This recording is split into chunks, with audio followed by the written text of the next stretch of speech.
engaged to my HS sweetheart, 24F, of 10 years, and I, 23M, am pretty sure I don't want to get married now, but all the people that know me the best say I'm where I need to be.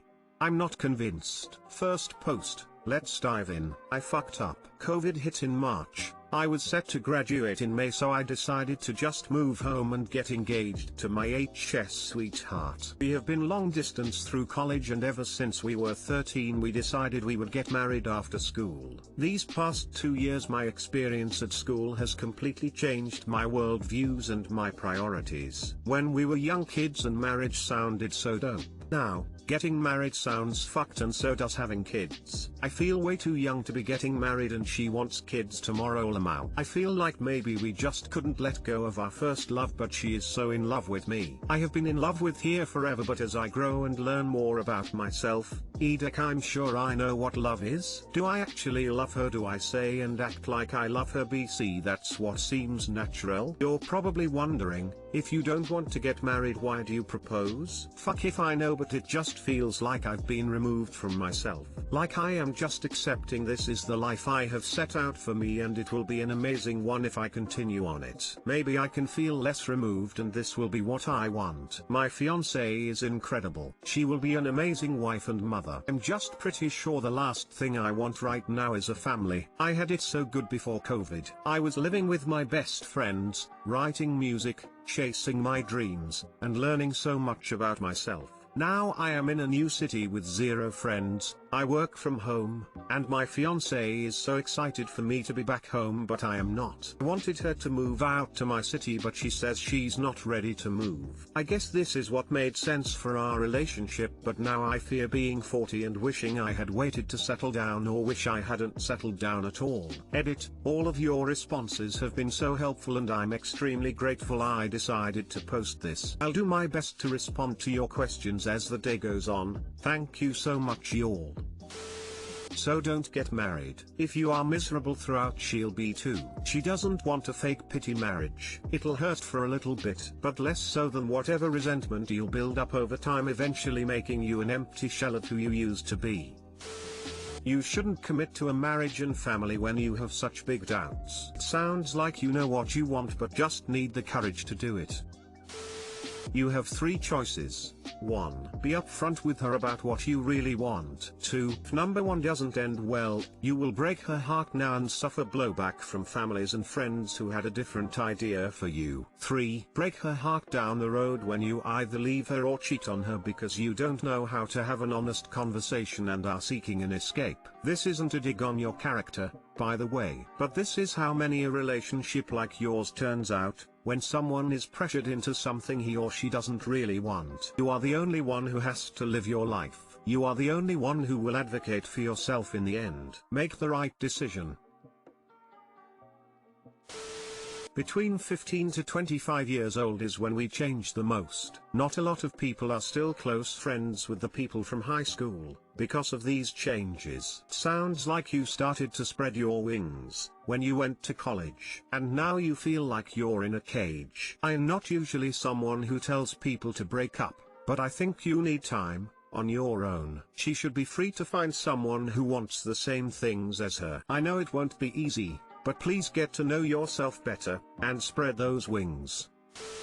Dude, don't get married if you are feeling this way, at least not now. Getting married and having kids isn't something you can undo. Don't be a person 20 years from now regretting your entire life and not following your dreams. You will always know yourself better than anyone else. Getting married plus having kids is not for everyone.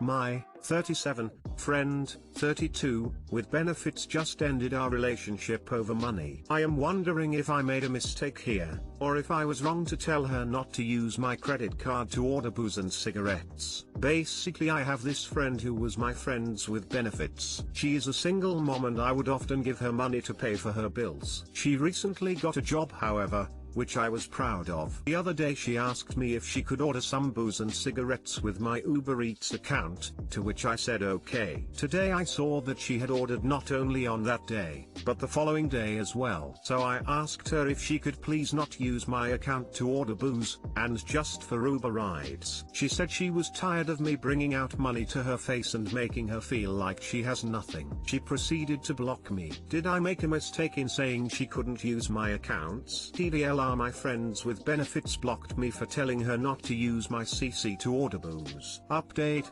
Thanks everyone for their point of view and support. Perhaps the best thing to do is to do nothing. What's meant to be will be, and perhaps I needed to be out of what is comfortable to find a new start. At this time things remain the same, even though it's unsettling to lose someone you care for. New update. I left out a detail that this girl is my ex-girlfriend. We dated for about 6 months in 2018. Things were not going good towards the end and she broke up with me and left me for another guy. I was in a bad place during this time and had no closure. Eventually one day I called her up after a while of not speaking to her. She ended up meeting up with me and eventually cheating on her then boyfriend, who she later found out was gay. So even though we had an affair, she got all torn up about being broken up. And for some reason I decided to be there for her even though she wasn't there for me when I was just as bad. Once she got over it, we kept a friendship and would hook up every now and then. Fast forward to when I posted this, she actually turned up a couple of days ago, as some foresaw. But last night I made a comment on how drinking isn't really looked right for a mom here in this society we live in. She blew up at me and began telling me all my faults in way harsher terms. Then she left my apartment. I tried to go after her but I was still blocked and couldn't call her. Then, alone in my room, I went over all the nasty things she told me. And perhaps she said them so she could feel better about herself. But I think she meant what she said, which says a lot about her. Told her I didn't want to speak to her, and even though she's called I haven't answered. I've just about had it with her now, even though I miss her. Sorry I left out so many details. There's more but nothing that's too relevant. Oh, her kid is not mine. Her ex-husband is paralyzed due to a gunshot in the back. He was involved in some shady stuff and so was she because of it, though not directly. Side note, I am trying to reply as much as I can to everyone who's contributed to the thread. I appreciate the time you all spent in reply and giving your POV. Thank you. The only mistake you made was thinking she wasn't using you for money. Her response to you asking her to not use your account for booze, ESP, when she didn't even ask you the second time, was 100% manipulative. She was trying to make you feel like the bad guy so you would drop the subject. Block her as well so that you aren't tempted when she's decided you've been punished long enough and tries to resume her sex for money scheme. You sure you weren't just her sugar daddy and just misunderstood your relationship?